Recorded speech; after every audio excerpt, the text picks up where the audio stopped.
Wassalatu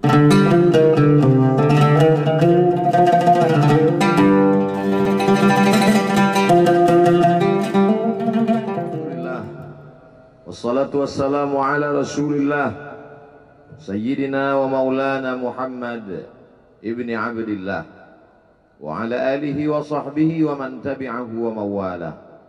Ashhadu an la ilaha illallah wahdahu la sharika lah wa ashhadu anna sayyidana Muhammadan abduhu wa rasuluhu la nabiyya ba'dah. Allahumma salli ala sayyidina Muhammadin nabiyil ummi wa ala alihi wa sahbihi wa barik wa sallim. Qala Allah Ta'ala fil Qur'anil Azim wa huwa asdaqul qailin. A'udzu billahi minasy syaithanir rajim. Ya ayyuhalladzina amanu taqullaha haqqa tuqatih wa la tamutunna illa wa antum muslimun. Wa qala ta'ala fi ayatin ukhra.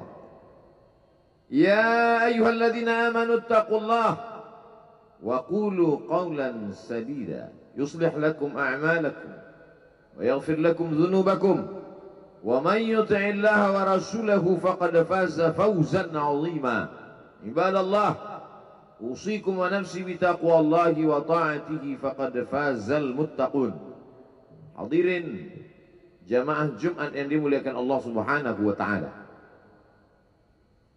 Semua orang senang melihatnya karena dia bersih, karena dia rupawan, karena dia sopan dan santun, karena ayahnya meninggal dan ibunya juga sudah lama meninggalkannya. Orang kasihan melihatnya. Maka karena kesenangan hati mereka, mereka sendiri yang memberikan gelar untuknya yang belum pernah mereka berikan kepada orang sebelum dia. Gelar itu bernama Al-Amin, orang yang layak menerima amanah. Amin diambil dari 3 huruf, alif, mim, nun. Dari kata alif, mim, nun muncullah kata amanah. Orang yang mampu menerima amanah disebut Al-Amin. Kita mengatakannya jujur. Lawan daripada amanah adalah khianah. Al-Khain, pengkhianat. Dia tidak berkhianat. Dia adalah seorang yang mampu mengemban amanah dan terpercaya. Maka semua orang percaya kepada dia. Dari alif, mim, nun juga akar yang sama dengan iman. Akar kata yang sama dengan iman. Maka iman berarti percaya. Dia adalah orang yang dipercaya karena memang dia mampu mengemban amanah. Kapan kebencian itu datang? Kebencian itu datang ketika dia naik ke atas bukit Safa dan dia berkata kepada semua penduduk Makkah, seandainya aku katakan di balik bukit Jabal Abi Qubais yang besar, gagah, perkasa, tinggi, menjulang ini ada pasukan musuh yang akan menyerang kita, apakah kalian percaya? Semua mereka berkata, shadaqnaka, kami percaya karena memang kami menggelar engkau orang yang dapat dipercaya. Seandainya aku katakan bahwa ada pasukan musuh yang akan meluluh lantakkan, menghantam, membunuh kita, apakah kalian percaya? Mereka menjawab, shadaqnaka, kami percaya. Seandainya aku katakan bahwa aku menerima wahyu dari Allah dan aku diperintahkan Allah untuk mengabarkan kepada kalian yang baik-baik akan masuk surga, yang jahat-jahat akan masuk neraka, percayakah kalian? Disitulah perlawanan datang, bukan dari orang lain, bukan dari musuh, bukan dari lawan. Perlawanan itu datang dari saudara kandung, dari ayah kandung yang masih ada hubungan darah. Tabban laka ya Muhammad alihada jama'tana. Celakalah engkau Muhammad, apakah hanya untuk ini saja kau kumpulkan kami hari ini? Allah membelanya. Langsung Allah membelanya. Dia tidak membela dirinya, tapi Allah mengatakan tabbat yada abi lahab wa tabb ma aghna anhu maluhu, hartanya tak ada berguna, wa ma kasab, hasil usahanya tak mendatangkan manfaat, wa imra'atuhu hammalatal hatab, istrinya menjadi pembawa kayu bakar, simbol dari adu domba, kata-kata yang membuat menyakitkan hati yang dibawa oleh Ummu Jamil istri Abu Lahab untuk menyiksa, menjelekkan, membuli, menebarkan berita untuk membunuh karakter Sayyidina wa Maulana Muhammad sallallahu alaihi wasallam. Ini bukti kalau hari ini ada anak muda yang rupawan, yang dermawan, yang disenangi lingkungannya, tidak ada orang yang tersinggung, biasa, karena Nabi Muhammad SAW juga pernah mengalami hal itu. Tapi begitu kau katakan, aku tadi malam bermimpi bahwa aku mesti hijrah, meninggalkan komunitas peminum khamar, meninggalkan geng kita yang selama ini bicara tentang yang haram, maka disitulah mereka akan berkata, apakah hanya untuk ini saja kita berteman selama ini? Mana persahabatan kita? Apa yang dialami pemuda-pemuda hijrah hari ini dialami oleh Rasulullah sallallahu alaihi wasallam 14 abad yang silam. Ketika kau berhasil bisnis, orang senang.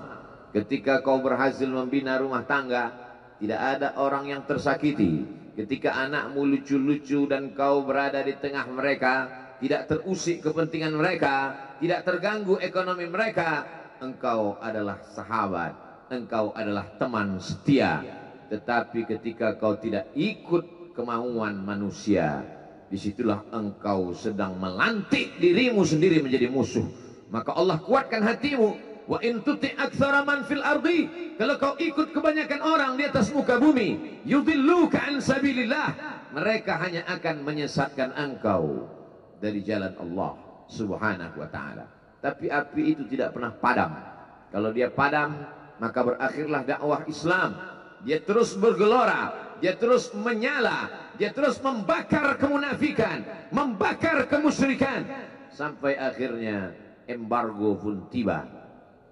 Jangan ada yang mau bergabung dengan kelompok Muhammad sallallahu alaihi wasallam. Jangan ada yang mau berkirim makanan, jangan ada yang mau berdagang, jangan ada yang mau menjalin transaksi. Mereka ingin membunuh secara perlahan-lahan. Jangan beli produknya, jangan duduk bersamanya, jangan berteman dengan dia. Kenapa kamu mau berfoto dengan dia? Kenapa kamu mau bergambar dengan dia? Kenapa kamu masih mau mendengar ceramah dia? Adakah orang yang mengalami hal itu hari ini? Adakah ketakutan-ketakutan dari hamba Allah yang mengatakan Allahu Akbar, Allah Maha Besar, tapi takut ditinggalkan kawan, cemas ditinggalkan sahabat? Maka itu pernah terjadi pada kelompok Sayyidina wa Maulana Muhammad sallallahu alaihi wasallam. Kalau pembunuhan karakter tidak berhasil, maka ada yang lebih dahsyat daripada itu. Mereka tawarkan dunia beserta isinya. Wallahi, demi Allah wahai paman, demi Allah wahai Abu Talib, law wada'u syamsa fi yamini wal qamara fi yasari, andai mereka letakkan matahari di tangan kananku, bulan di tangan kiriku, ala an atruka hadzal amr, supaya aku tinggalkan dakwah ini, aku tidak akan meninggalkannya. Bujuk rayu mulai tiba. Itu terjadi pada diri Nabi Muhammad sallallahu alaihi wasallam. Kalau kau tidak mempan dimusuhi, kalau kau tidak mempan dirangkul, kau akan dipukul. Kalau kau tidak mempan dipukul, kau akan dirangkul. Berbagai macam cara, dari mulai yang paling keras sampai yang paling lembut, dari mulai yang paling lembut sampai yang paling keras, sampai akhirnya tempat bergantung itu hilang, lenyap, musnah. Ada dua tempat bergantung, saudara kandung ayah Abu Talib. Mereka tidak mengusiknya karena dia keponakan Abu Talib. Abu Talib anak Abdul Muttalib, Abdul Muttalib anak Hashim, Hashim anak Abdi Manaf, Abdi Manaf anak Qusay, Qusaylah pendiri Darun Nadwah. Mereka keturunan darah mulia dari Adnan.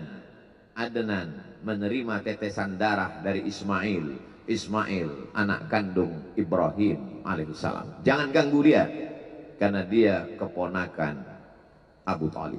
Masih ada backing, tapi Allah ingin agar hati itu tidak bergantung kepada manusia. Dia buat Abu Talib meninggal dunia, masih ada lagi tempat bergantung. Dia yang dulu ketika kedinginan datang, dia yang menyelimuti. Yang dulu ketika ketakutan datang, dia yang menenangkan. Dia datang menemui Waraqah ibnu Naufal. Waraqah berkata, Namus, malaikat yang pernah datang kepada Ibrahim, yang pernah datang kepada Musa, yang pernah datang kepada Isa, sekarang dia datang kepada suamimu. Katakanlah, jangan takut, jangan cemas. Kalau nanti sampai masanya dia akan diusir dari kampung halamannya, aku orang pertama yang akan membelanya. Karena begitu yang kutemukan dalam kitab-kitab suci yang kubaca. Kata Waraqah bin Naufal. Hari itu juga tempat bergantung itu patah. Khadijah menghadap Allah subhanahu wa ta'ala. Tak lagi ada makhluk tempat bergantung. Tak ada lagi ranting tempat berhinggap. Tak ada lagi batang kayu tempat berpegang. Allah ingin agar engkau berserah hanya kepada Dia saja. Tidak ada makhluk. Bersandar kepada makhluk akan kecewa. Bersandar pada kayu yang rindang akan tumbang. Bersandar kepada benda akan binasa. Bersandar kepada sahabat akan berubah menjadi musuh. Bersandarlah kepada Dia, Hayyun Maha Hidup, la yamut, Dia tak pernah mati. Bersandarlah kepada Dia, Al-Aziz yang Maha Perkasa, Al-Jabbar yang Maha Berkuasa.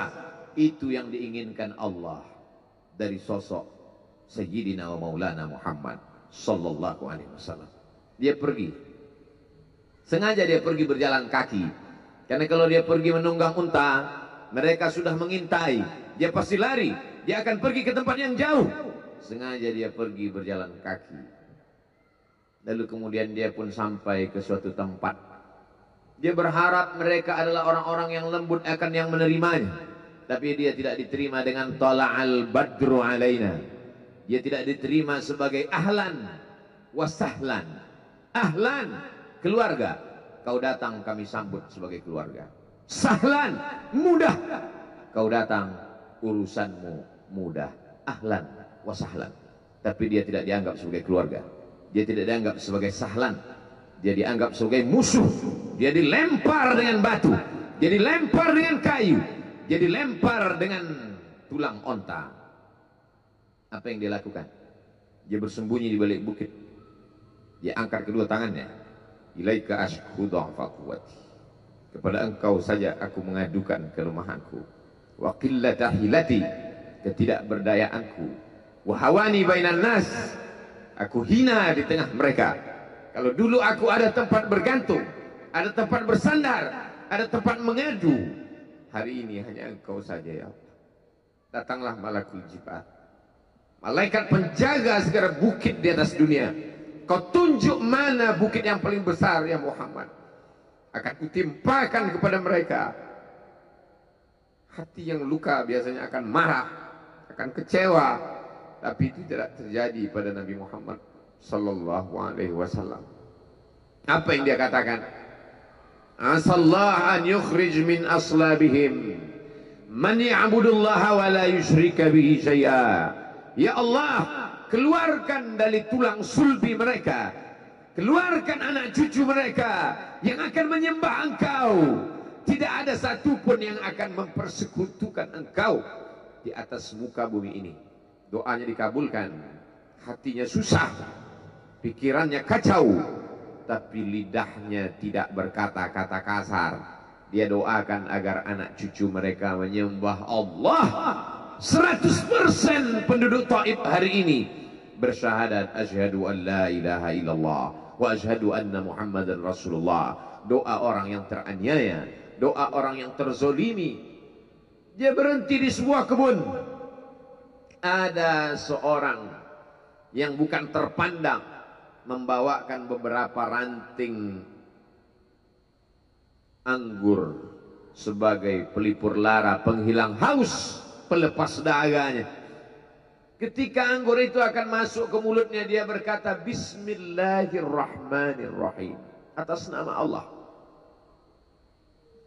Maka hamba sahaya miskin, susah, melarat, perantau yang tak punya apa-apa itu heran. Apa yang kau ucapkan? Bismillah. Kau sebut nama Allah ya. Tidak ada satupun orang di kampung ini kalau makan menyebut nama Allah. Siapa engkau?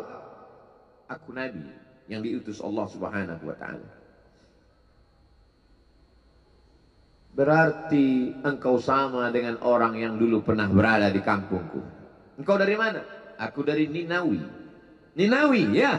Di sana ada saudaraku, kata Nabi Muhammad SAW. Di sana ada saudaraku, namanya Yunus bin Matta. Yunus bin Matta adalah saudaraku. Sama-sama hamba yang diutus Allah Subhanahu wa ta'ala.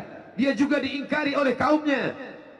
Dia masuk ke dalam lautan, ditelan seekor ikan dalam 3 kegelapan. Gelapnya tengah malam, gelapnya lautan, gelapnya perut ikan. Dia berserah kepada Allah. La ilaha illa anta subhanaka inni kuntu minal zalimin. Begitu cara Allah mengingatkan Nabi Muhammad SAW. Apa yang kau rasakan hari ini belum ada apa-apanya dengan apa yang pernah dirasakan oleh Yunus bin Matta. Mendengar itu langsung saja Adas bersimpuh sujud mencium lutut Nabi Muhammad sallallahu alaihi wasallam. Dia tidak mulia, dia hamba sahaya, dia miskin, dia perantau, tapi dia sempat mencium tangan Nabi Muhammad sallallahu alaihi wasallam. Dia sempat menghilangkan dahaga dari leher Nabi Muhammad sallallahu alaihi wasallam. Pertemuan yang berkesan. Biarlah pertemuan itu sekali, tapi sampai ke lubuk hati. Untuk apa pertemuan yang berulang kali, tapi hanya sampai di tepi bibir, hanya basa-basi. Nabi SAW kembali, dia pulang. Di tengah perjalanan dia mendengar, qul, katakan, uhiya ilayya annahu istama'a nafarun minal jin. Ada sekelompok jin. Jin itu berkata, inna sami'na qur'anan ajaba. Kami mendengarkan bacaan Al-Quran ajaba, menakjubkan, ajib. Biarlah manusia menolakmu, biarlah manusia yang angkuh dan sombong itu tidak menerimamu, tapi ada satu makhluk yang mau menerimamu. Inna, kami dari kalangan jin, sami'na, mendengar Qur'anan ajaba, bacaan Al-Quran yang mengagumkan, yahdi ila rusdi, yang membuat kami lurus berpikir benar.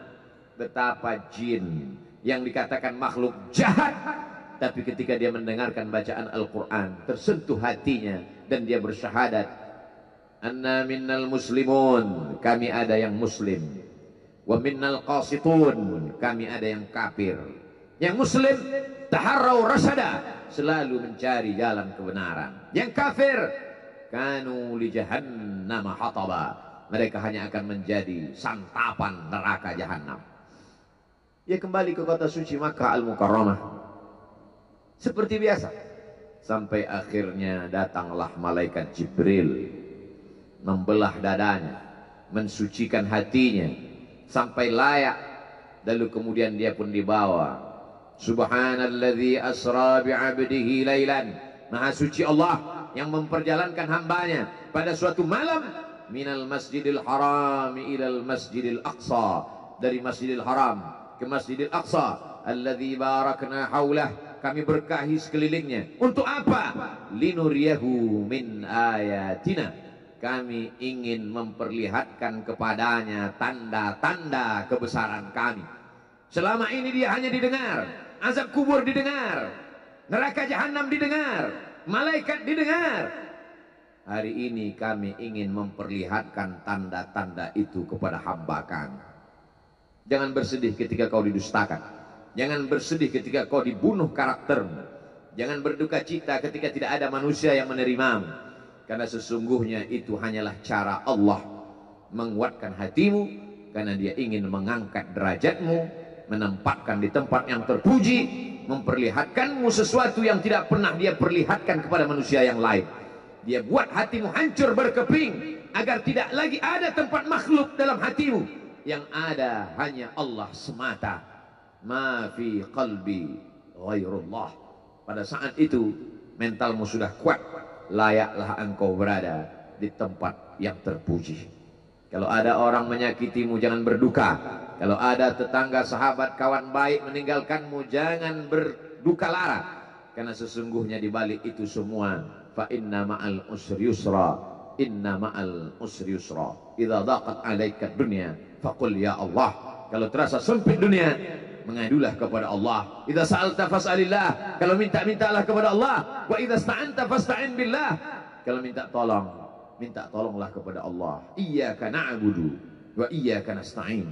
Kepada Engkau kami menyembah, kepada Engkau kami beribadah, kepada Engkau kami bersimpuh sujud, kepada Engkau juga kami meminta pertolongan. Barakallahu li wa lakum fil Qur'anil azim wa nafa'ani wa iyyakum bima fihi minal ayati wadh-dhikril hakim wa taqabbala minni wa minkum tilawatahu innahu huwal ghafurur rahim.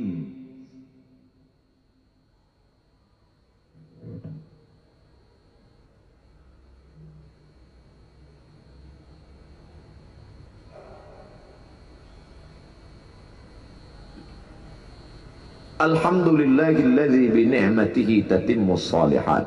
Wassalatu wassalamu ala sayyidis sadat wa ala alihi wa ashabihi ahlil fadaili wal karamat. Asyhadu an la ilaha illallah wahdahu la syarika lah wa asyhadu anna sayyidana Muhammadan abduhu wa rasuluh wa safiyyuhu min khalqihi wa khaliluh. أدى الأمانة وبلغ الرسالة ونصح للأمة وتركنا على المحجة البيضاء ليلها كنهارها. أشهد أن لا إله إلا الله وحده لا شريك له. اللهم صل على سيدنا محمد النبي الأمي وعلى آله وصحبه وبارك وسلم. قال الله تعالى في القرآن العظيم وهو أصدق القائلين أعوذ بالله من الشيطان الرجيم بسم الله الرحمن الرحيم والعصر إن الإنسان لفي خسر إلا الذين آمنوا وعملوا الصالحات وتواصوا بالحق وتواصوا بالصبر. وقال تعالى في آية أخرى إن الله وملائكته يصلون على النبي يا أيها الذين آمنوا صلوا عليه وسلموا تسليما. اللهم اغفر للمسلمين والمسلمات والمؤمنين والمؤمنات الأحياء منهم والأموات برحمتك يا أرحم الراحمين. اللهم انصر الإسلام والمسلمين واخذل الكفرة والمشركين ودمر أعداءك أعداء الدين. اللهم انصر إخواننا المجاهدين المظلومين في فلسطين وفي روهينيا وفي كل مكان من مشارق الأرض إلى مغاربها. لا تدع لنا في مقامنا هذا وفي ساعتنا هذه ذنبا إلا غفرته ولا هما إلا فرجته ولا دينا إلا قضيته ولا مسافرا إلا وصلته ولا مريضا إلا شفيته ولا ميتا إلا رحمته ولا حاجة من حوائج الدنيا والآخرة لك رضا ولنا فيها صلاح إلا قضيتها ويسرتها يا رب العالمين. عباد الله أوصيكم ونفسي بتقوى الله وطاعته فقد فاز المتقون. إن الله يأمر بالعدل والإحسان وإيتاء ذي القربى وينهى عن الفحشاء والمنكر والبغي يعظكم لعلكم تذكرون. فاذكروا الله العظيم يذكركم واسألوه من فضله يعطكم ولذكر الله أكبر والله يعلم ما تصنعون. أقم الصلاة.